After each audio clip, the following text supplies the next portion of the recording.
If you're a realtor, you might have heard about the antitrust lawsuits that are taking place right now. Good chance you're part of a company that has already participated and has been part of the settlement agreement. If you haven't, you're definitely going to want to listen up. And I'm going to talk to you a little bit about what some of the impacts could be.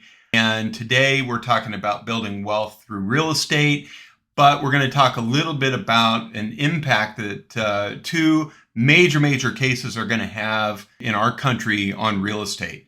So first of all, the first case is Burnett versus NAR in Missouri, National Association of Real Estate, and Morrill versus NAR in Illinois. These are two massive lawsuits that are saying that practices by real estate brokerages, specifically Anywhere Real Estate, formerly known as Realogy, which owns Coldwell Banker, Century 21, Sotheby's International, Better Homes and Gardens, and several others. Also, part of that is Home Services of America, the largest real estate service company affiliated by Berkshire Hathaway, which is Warren Buffett that you might know, RE/MAX, and Keller Williams. So the big behemoth real estate companies nationally are all part of this. Realogy, which is Anywhere Real Estate, they actually have offered to settle for $83.5 million, and Home Services of America and RE/MAX has agreed to settle for $55 million.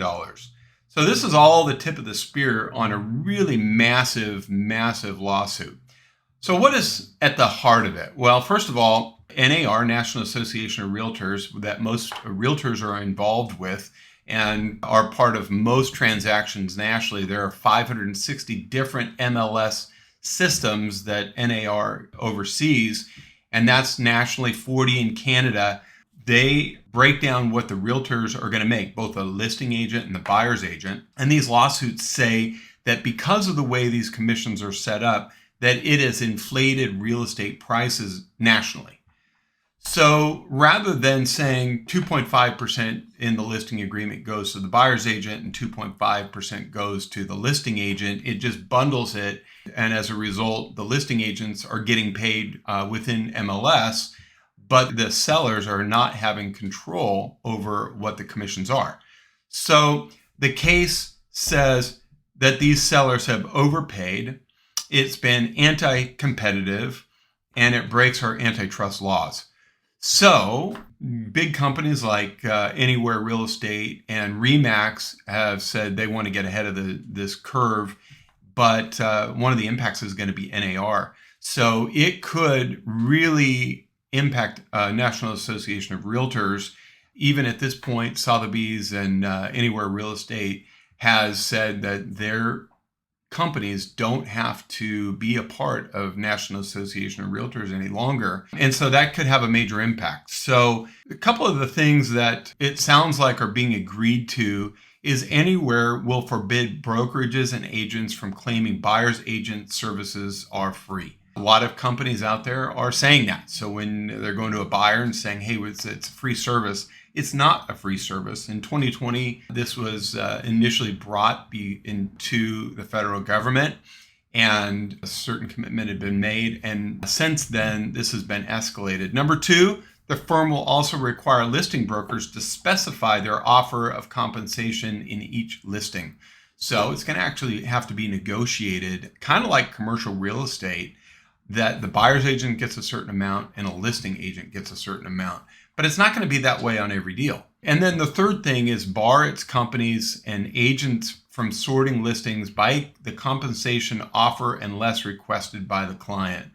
So the companies can't go through and say, hey, make better commissions on this one versus that one unless the client says, that's what I want you to do.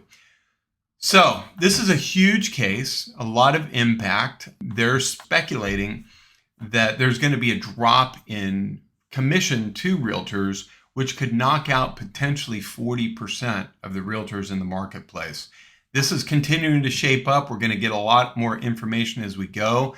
But I just started really asking the question of, as a buyer's agent, how are you going to get paid? And it's already tough enough to do real estate in this market.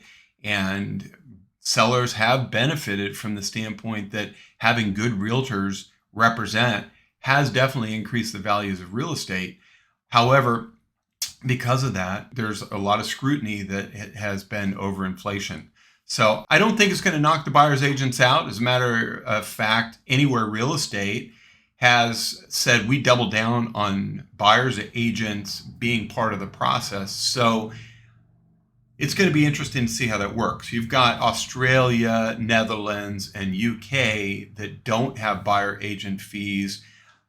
So they're still doing real estate, but it's going to potentially look very, very different. And it has the ability to bankrupt the NAR and change the total landscape of how real estate is done. So I'll continue to keep up with this topic and find it really, really interesting myself. If I can help you in any way, please feel free to DM us. I'd love to get your opinion on how this is going to impact the market and how it's going to impact you as a realtor and what you think of it as a buyer. Have a great day.